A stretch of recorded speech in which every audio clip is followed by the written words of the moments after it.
Do you ever notice how people become most readable at the exact moment they try to look calm? As if pressure always finds a way to slip through the smallest changes. And have you ever wondered what you could see at a poker table if you stopped watching the cards and started watching the mind behind the hands? If you enjoy quiet psychology like this, you can subscribe and we'll keep exploring these hidden patterns together. Most people think reading someone at a poker table is about catching a mistake, a twitch, a glance in the wrong direction, a nervous hand touching chips too quickly. But what most people don't realize is that the real information is rarely in the obvious moments, because the obvious moments are the ones people learn to hide first.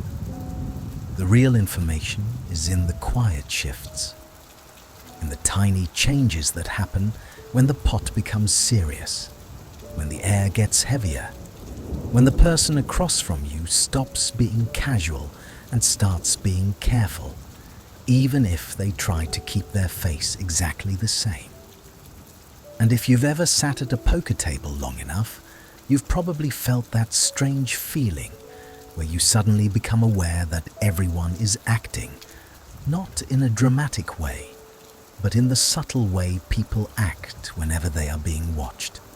Because a poker table isn't only a place where money moves, it's a place where identity moves, and people protect their identity with the same intensity they protect their stack. There's a moment that happens early, sometimes within the first few hands, when you realize you're not only playing cards, because you're playing the person who is holding the cards. And that changes your attention in a way that feels almost physical, because now you're watching for something that can't be fully measured. You start noticing posture, timing, breathing, the way someone sits when they feel safe, the way someone sits when they feel exposed. And you realize that poker is one of the rare places where fear and confidence can look almost identical on the surface. Because both emotions create intensity, and intensity makes people act in ways that feel deliberate. This is why beginners often misread the table, because they assume confidence is loud and fear is quiet, when in reality confidence can be silent and fear can be performative. And the person who talks the most might be trying to cover the feeling that their hands are shaking inside their sleeves. Reading someone isn't about becoming a mind reader, because the human mind doesn't work like a puzzle you solve once.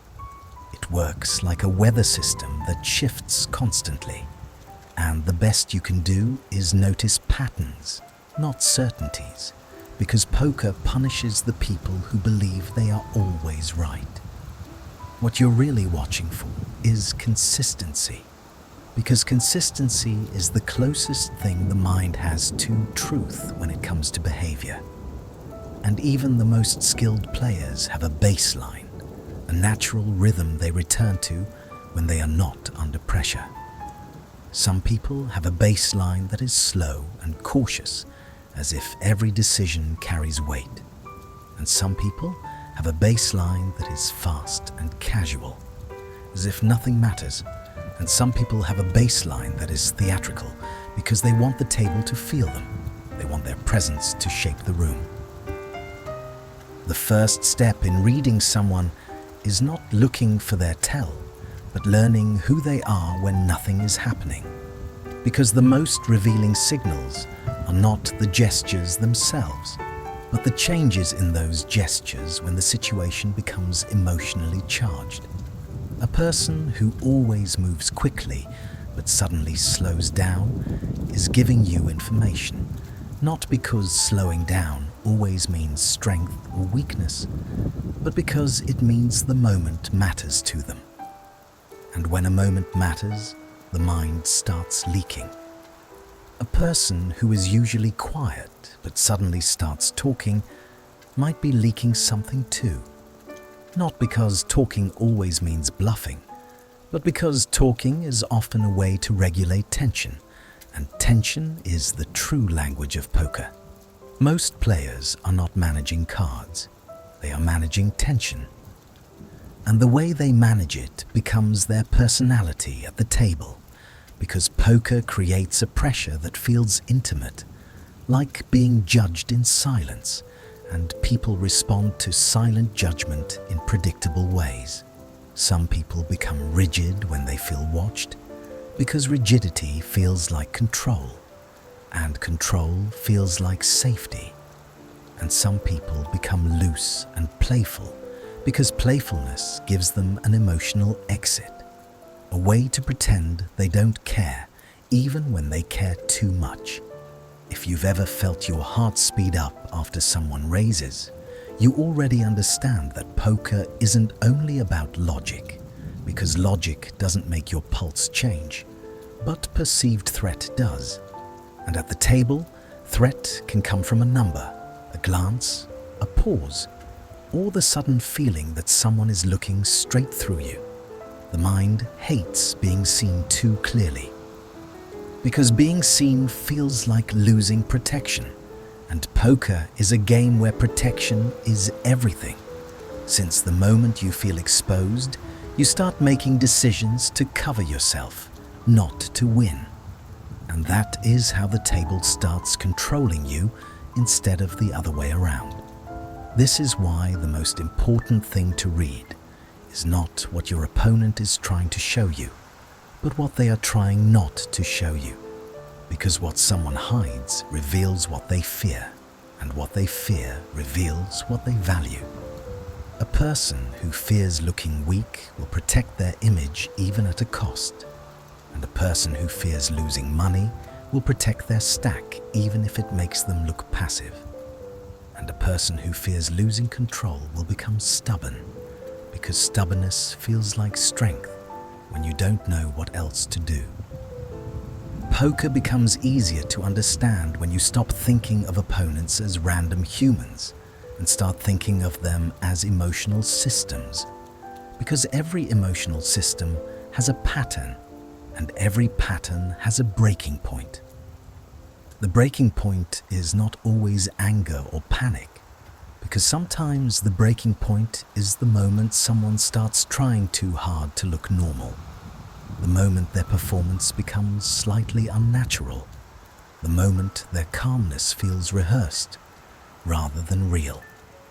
You can feel it sometimes, even without proof, when someone's stillness becomes heavy, when their silence starts to sound like a statement, when the space around them feels controlled. And the strange thing is that the mind notices these shifts before it can explain them.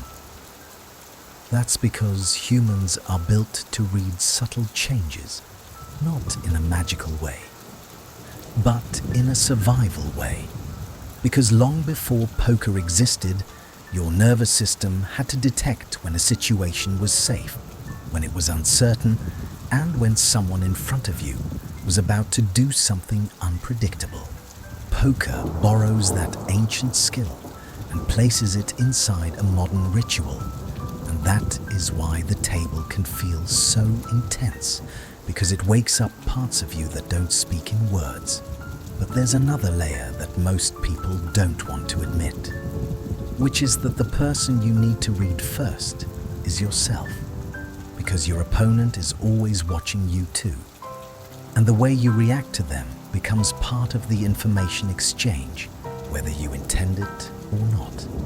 Even if you stay silent, even if you wear a neutral face, even if you think you're invisible, your timing speaks, your breathing speaks, your posture speaks.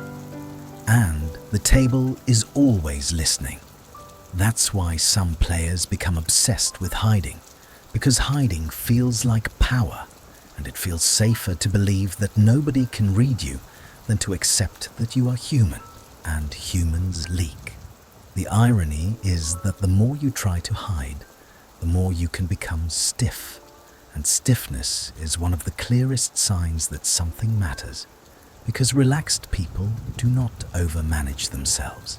Overmanagement is always emotional because it comes from the fear of being judged, and poker is a place where judgment has consequences. You can see it when someone wins a big pot and suddenly starts playing faster, as if momentum is real, as if the universe has shifted in their favor, even though the cards do not remember who won last. And you can see it when someone loses a big pot and suddenly becomes quieter, as if silence can erase the feeling of being exposed. These shifts are not random, they are emotional aftershocks, and aftershocks create patterns, and patterns are what you read. Some people tilt loudly and everyone can see it, because their frustration spills into aggression, and they start raising in spots where they wouldn't normally raise, and they start calling because they want to punish someone, not because the hand makes sense. But the more dangerous tilt is quiet, because quiet tilt looks like control, and it often appears as stubbornness, as a refusal to fold, as a need to prove that the last loss didn't affect them, even though it did. Quiet tilt is the ego trying to repair itself without admitting it was hurt, and the ego repairs itself by chasing a moment of dominance. Because dominance feels like the opposite of vulnerability. That's why the table can feel like a social hierarchy disguised as a card game.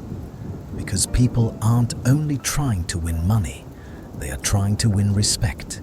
And respect becomes a currency that the mind values more than chips when pride is involved. You might notice how someone changes after they get bluffed, because being bluffed doesn't only cost them money, it costs them the feeling of being sharp.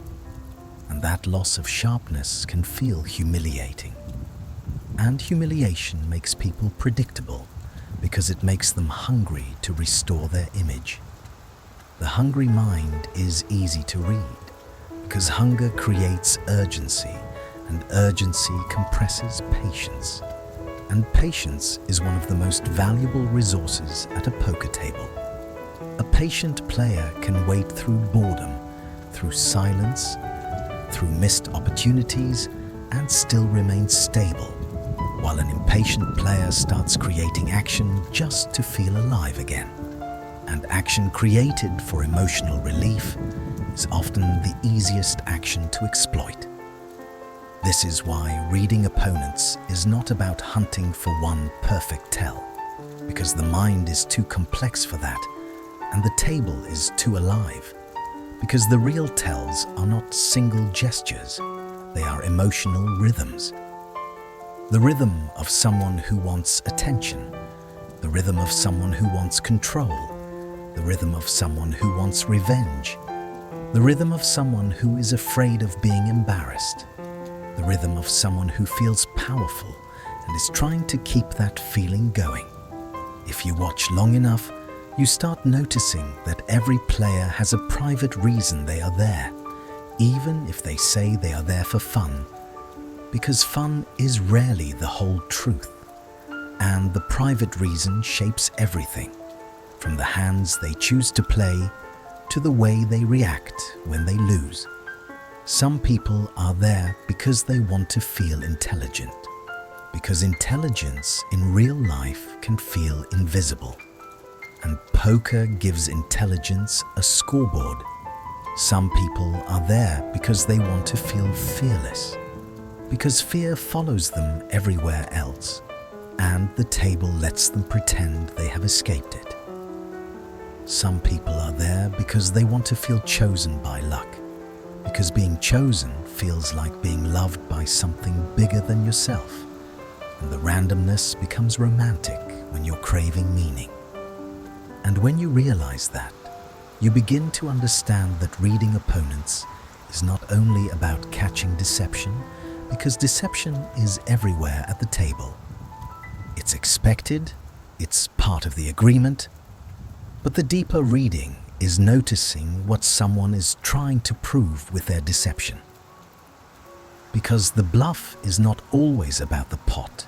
Sometimes the bluff is about the person's need to feel powerful, to feel untouchable, to feel like they can shape reality by force of will. And when you see that, you start reading the table differently, because you stop staring at faces for secret signals, and you start listening to the emotional logic underneath each move, the quiet reason why that person is choosing risk in that moment. You begin to notice that poker is a game where everyone is trying to look calm while something inside them is moving. And the person who can notice what is moving has an advantage that doesn't come from math, but from attention. Not attention that is aggressive, not attention that is paranoid, but attention that is patient enough to see the human being behind the strategy. Because the human being always shows up eventually, even in the most disciplined player. And maybe that is the unsettling part, that no matter how much people practice hiding, the table has a way of making everyone reveal themselves. Not all at once, not dramatically, but slowly, through tiny shifts that appear when the stakes rise and the mind starts protecting something it cannot fully name. If you've ever felt that you could sense a change in someone before you could explain it, then you already know that reading opponents is not a trick. It's a form of quiet listening, and the table rewards the people who can listen without rushing to certainty. Because certainty is the easiest emotion to fake. But tension is much harder to control, and tension is always telling the truth about what matters to someone in that moment. And once you start noticing what matters to them, you stop feeling like you're guessing, and you start feeling like you're watching a pattern unfold, the way a storm forms slowly in the distance, long before it arrives. A strange thing happens when you start paying attention to people at a poker table for long enough, because you begin to realize that the cards are not the only thing being dealt, and sometimes they are not even the most important thing being dealt, since what is really moving around the table is emotion, pressure, ego, and the quiet need to feel in control while pretending you don't need control at all. At first, when people talk about reading opponents, they usually mean catching something obvious, like a nervous hand or a sudden change in breathing. But the deeper reading begins when you stop searching for isolated tells and start watching for emotional states, because an emotional state is like a lens. And once you know what lens someone is looking through, you can predict what they will do with the information they receive. This is why the most valuable skill at the table is not being observant in a scattered way, but being observant in a patient way. Because patience allows you to see what stays consistent, and consistency is always more truthful than performance. Performance is what people do when they want to be seen a certain way, and poker invites performance because the table is a small social world where everyone is quietly evaluating everyone else, even when they pretend they are not. And evaluation becomes sharper the moment money enters the space, because money makes judgment feel real. The moment you sit down, you are not only being tested on your decisions, you are being tested on your composure. And composure becomes a kind of social currency, because the person who looks calm is often treated as dangerous, even if they are not, while the person who looks emotional is treated as weak, even if they are not.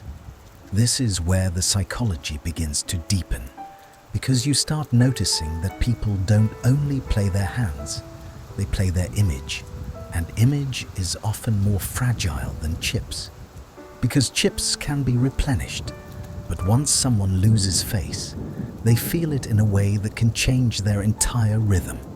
If you want to read opponents, you have to learn how to read the moments when their image is threatened, because those moments are when the mind stops acting and starts protecting, and protection is always more honest than performance.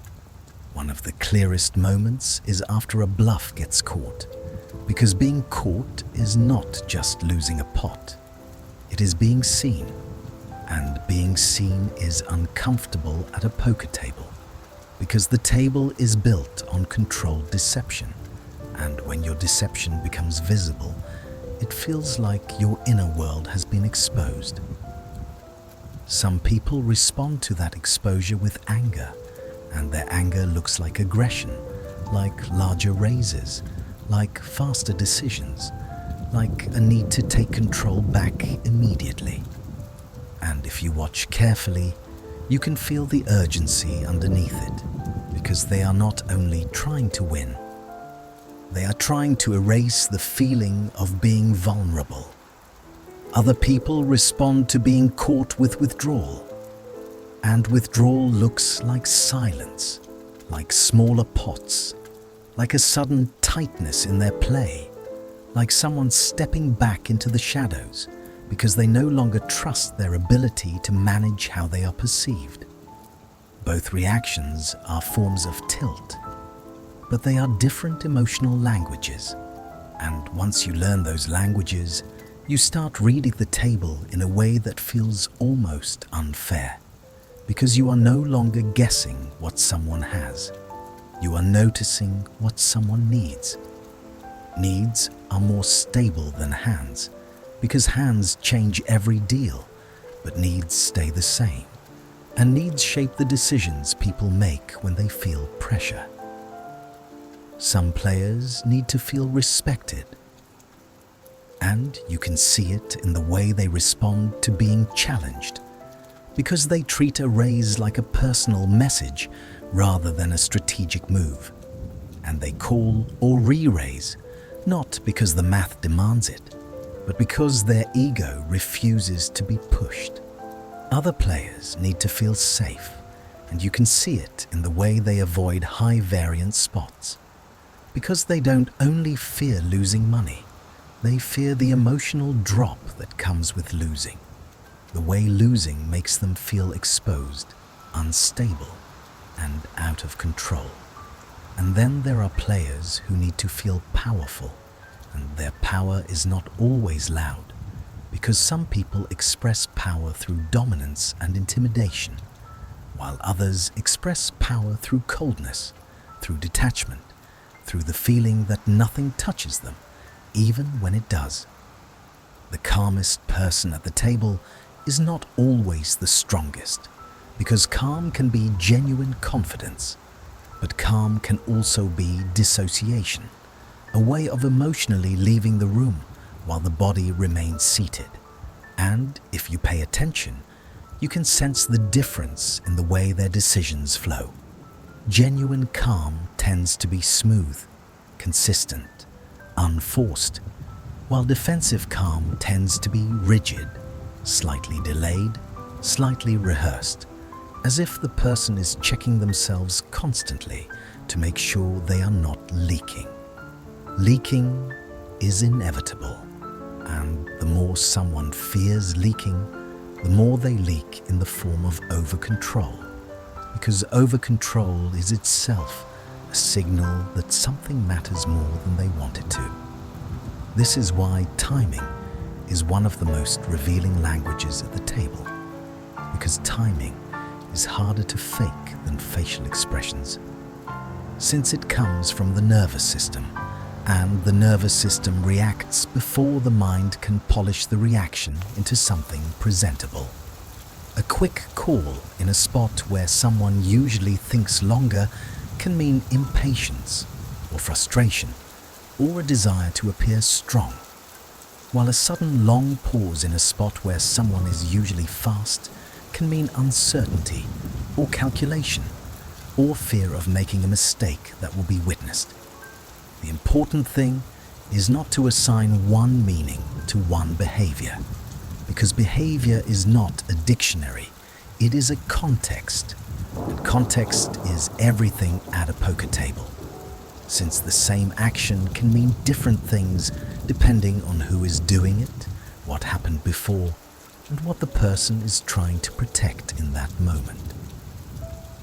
This is why the best readers of opponents are not the ones who memorize tells, but the ones who build psychological profiles slowly by watching how each person responds to specific emotional triggers, like winning a big pot, losing a big pot, being bluffed, bluffing successfully, or being forced into a decision they didn't want to make.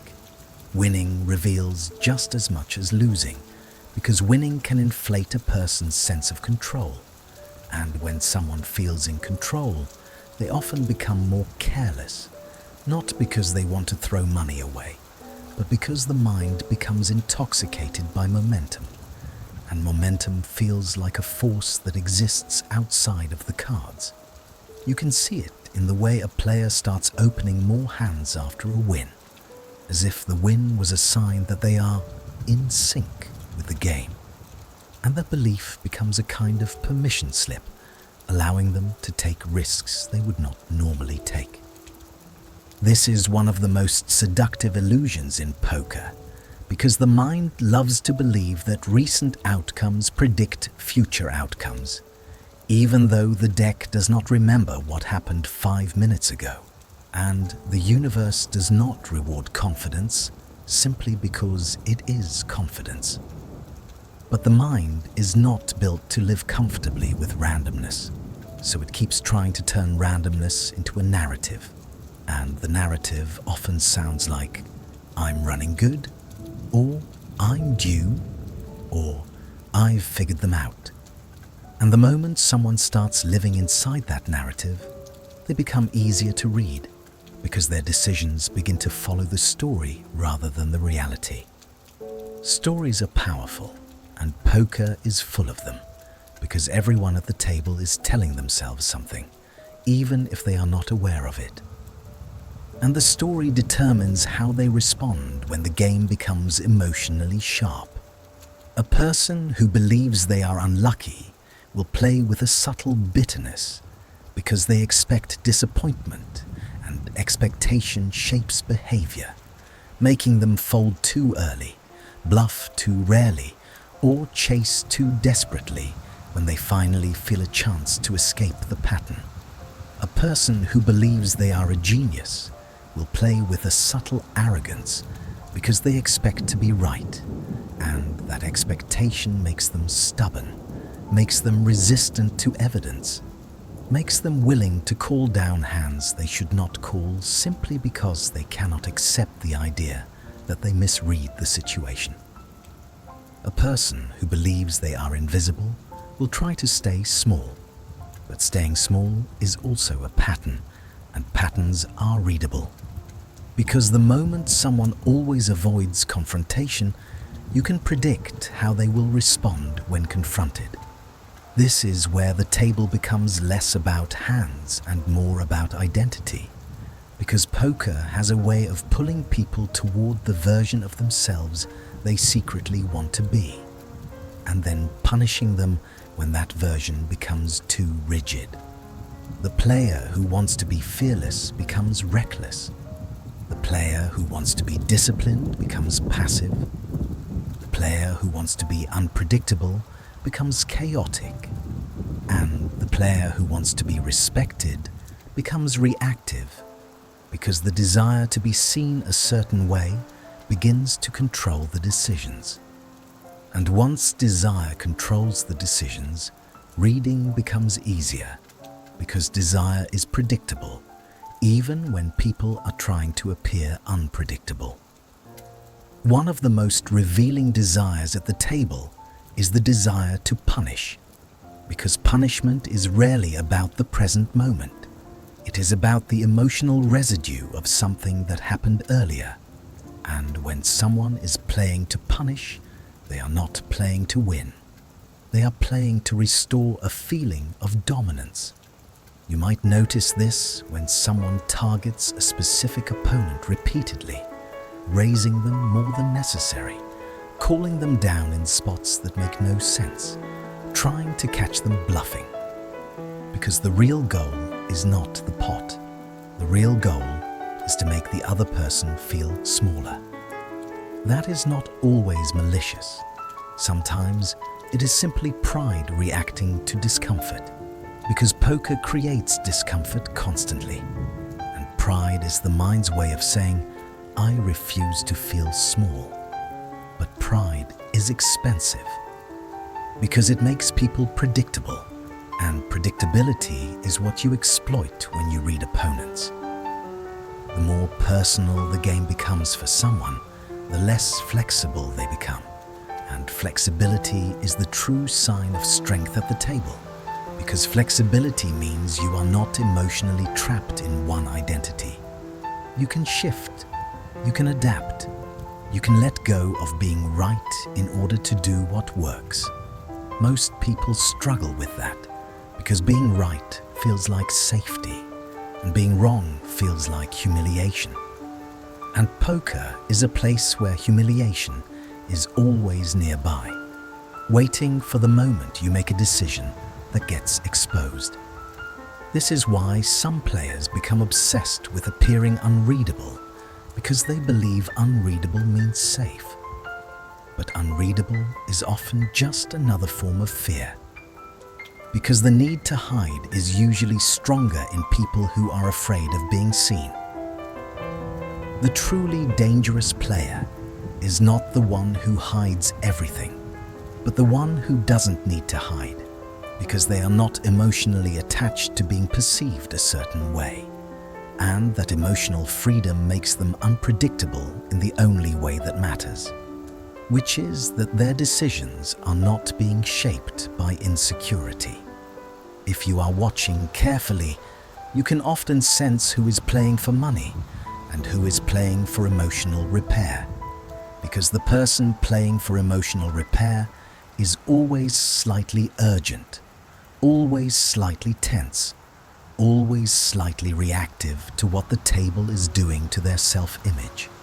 They don't only want to win, they want to feel whole again, and that need makes them vulnerable, because the table cannot make you whole. It can only give you temporary relief, and temporary relief creates hunger, because hunger returns the moment the relief fades.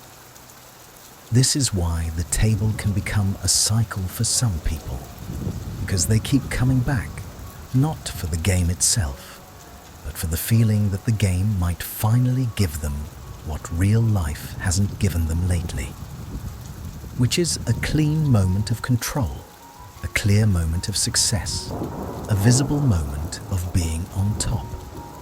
And when someone is chasing that, you can read them by watching the moments when their patience breaks, when their decisions speed up, when their face becomes slightly tighter, when their posture changes, when their voice becomes sharper or softer, because those are the moments when the game is touching something deeper. Poker is a game of incomplete information, but the human mind is always offering extra information if you know how to look, not in the form of secrets, but in the form of patterns, because people can hide their cards, but they cannot hide their needs forever. And once you begin to see that, you realize that reading opponents is not about catching them in a lie, because lying is expected, but about noticing what kind of truth their behavior keeps returning to, even when they are trying to perform a different story.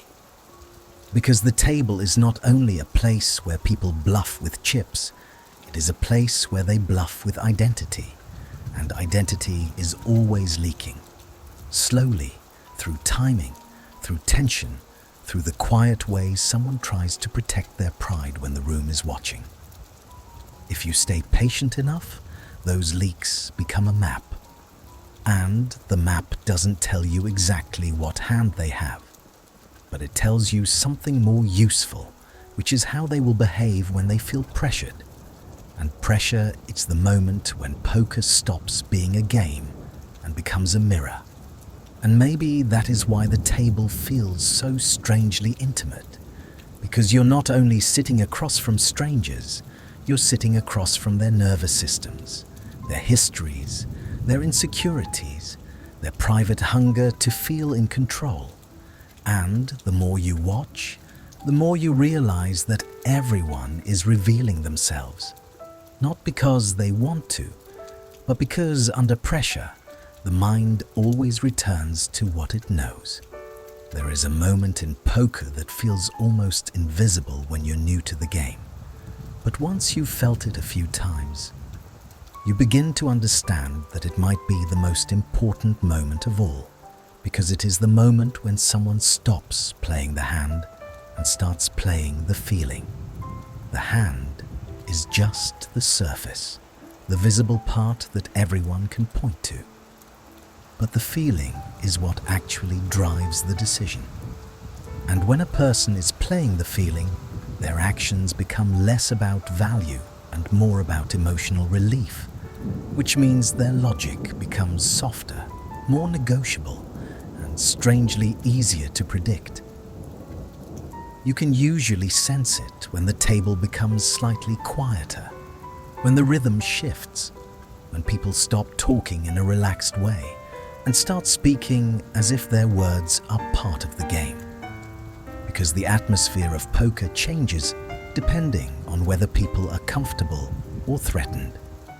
Comfort creates looseness, and looseness creates mistakes.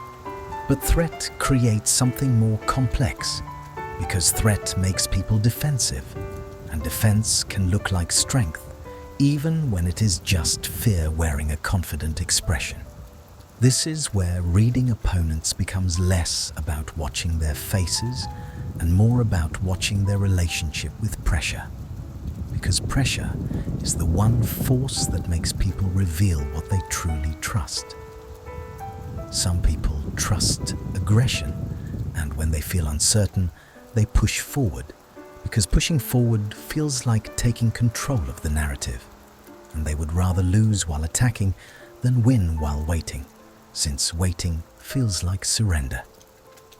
Other people trust caution, and when they feel uncertain, they shrink, because shrinking feels like protection, and they would rather survive a hand than risk being exposed.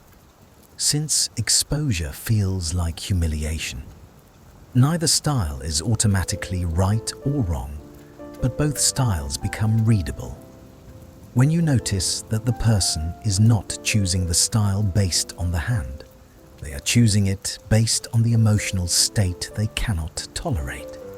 This is why the strongest information is often found in spots where a player's choice seems slightly out of place, because out-of-place decisions are usually the result of inner discomfort, and discomfort creates urgency, and urgency creates patterns. One of the most revealing patterns is the way people handle silence, because silence at a poker table is not empty, it is full of imagination, and imagination is where fear grows. When someone is faced with a difficult decision and they go silent, you might think they are calculating, but sometimes they are not calculating at all. Sometimes they are simply trying to calm the storm inside them while they decide what version of themselves they want to show the table. This is why the same person can take a long time for different reasons, because a long pause can be the pause of deep thought, but it can also be the pause of emotional conflict. And emotional conflict has a different texture because it feels heavier, less clean, more tense. You can sometimes see it in the way their body holds itself, because a calculating pause often looks steady, while an emotional pause often looks slightly rigid, as if the person is bracing for impact, even if they are trying to appear relaxed. The bracing is important, because bracing means the person expects pain, and when someone expects pain, they become more likely to choose the option that reduces pain quickly, even if it is not the option that produces the best outcome long term. Poker punishes people who choose comfort over clarity, But it also rewards those who can recognize when an opponent is about to do exactly that. This is where the table starts feeling like a conversation without words, because every action is a sentence, every bet size is a tone, every check is a hesitation, and every call is a quiet declaration of what the person is willing to endure. A call is not always a sign of strength. Sometimes it is a sign of refusal, the refusal to be pushed out of the hand, the refusal to feel small, the refusal to accept that the other person has taken control. When someone calls in a spot that feels uncomfortable, you can often sense that it is not a decision made from confidence, but a decision made from pride. Because pride doesn't want to fold. Pride wants to be present. Pride wants to stay in the story even when the story is turning against it. This is why some players call too much against certain opponents. Not because they believe the opponent is bluffing every time, but because they cannot tolerate the idea that the opponent is capable of moving them, because being moved feels like weakness. The interesting part is that this pride often hides behind the language of logic, because the mind loves to justify what it already wants to do. And it will say things like, "I had to see it," or "I knew you were capable of that," or "I couldn't fold there," as if the call was inevitable rather than emotional. Inevitable decisions are often the most emotional decisions, because inevitability is what the mind claims when it doesn't want to admit it had a choice. If you want to read opponents, you pay attention to what they treat as inevitable, because inevitability reveals attachment, and attachment reveals vulnerability. Another vulnerability that shows itself at the table is the need to be believed, because poker is full of people trying to sell stories, and the person who needs their story to be believed will behave differently than the person who doesn't care. You can feel the difference when someone bluffs and then watches too closely, because watching too closely is a form of anxiety. And anxiety is the mind checking whether the world is responding the way it hoped. A player who is truly comfortable with their bluff often lets it go, because they have accepted that they cannot control the outcome, while a player who is emotionally invested in the bluff will hover over it, trying to steer the other person into folding through presence alone. Presence can be a weapon at the table, but it can also be a confession, because the more someone tries to control the other person's reaction, the more it suggests that the person is afraid of what happens if the other person refuses. Refusal is what makes poker psychologically intense, because refusal means the other person does not accept your story, and when your story is rejected, you feel exposed, even if you pretend you don't. That exposure is why some players become obsessed with dominance, because dominance is the fastest way to avoid feeling exposed, since dominance turns uncertainty into command. And command feels like safety. But dominance has a weakness, because it creates a predictable rhythm, and rhythm is what a patient observer can exploit, since the dominant player often cannot resist pushing when they sense hesitation, even when pushing is unnecessary. If you watch carefully, you can see when someone enjoys pushing more than they enjoy winning, because their aggression becomes a form of entertainment, a way to feel alive, and when aggression becomes entertainment, it becomes less controlled. Uncontrolled aggression is loud, but controlled aggression is quieter, and the quiet kind is often more dangerous because it is strategic, measured and timed to moments when the other person is most vulnerable. Those moments are often not about the cards, they are about the person's emotional fatigue. Because fatigue is what makes people stop thinking in layers and start thinking in shortcuts. Shortcuts are comforting because they reduce complexity, but they also make people readable because shortcuts are predictable. And predictable behavior is the easiest behavior to anticipate. You might notice this when someone has been playing for hours and their decisions become more automatic because their mind is no longer fully present. And when the mind is no longer fully present, it returns to its default coping strategies, which might be calling too often, folding too often, bluffing too rarely, or bluffing too much just to feel something. Poker has a way of revealing what someone becomes when they are tired. And what someone becomes when they are tired is often closer to the truth than what they become when they are fresh. Because freshness allows performance, while fatigue strips performance away. That is why the table can feel like it slowly removes masks. Not because people want to be honest, but because they cannot maintain the same level of control forever.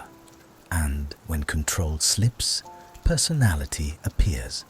Personality is not always charming at the table, because poker doesn't only reveal intelligence, it reveals coping. And coping can be messy, because coping is what you do when you feel threatened. If you pay attention to coping, you start noticing that every opponent has a predictable way of protecting themselves. And once you see how they protect themselves, you start seeing the shape of their fear, because protection is always shaped by what you're afraid of losing. Some people protect their money, some protect their pride, some protect their sense of competence, and some protect their fantasy that they are special. And the fantasy of being special can be one of the most fragile things at a poker table, because the table is ruthless about reminding you that you are not the center of the universe. When someone's fantasy is threatened, they often become emotional without realizing it, because the mind treats the threat like an insult, and insults create reaction, and reaction creates mistakes. So reading opponents becomes less about catching a tell, and more about noticing when the person has shifted from playing the game to defending a version of themselves. Because the moment someone is defending themselves, they are no longer free. They are trapped inside a need, and needs make people predictable. Because needs narrow the range of actions they can tolerate. And once you see the need, you don't have to guess as much, because you can sense what they will do when the pressure increases. Since pressure doesn't create new personalities, it amplifies the ones that were already there, waiting quietly underneath the surface. In the end, reading opponents at a poker table is rarely about catching a single mistake, because the real signals are the quiet patterns people repeat when they feel pressure, when they feel watched, when they feel their pride tightening around a decision they can't take back.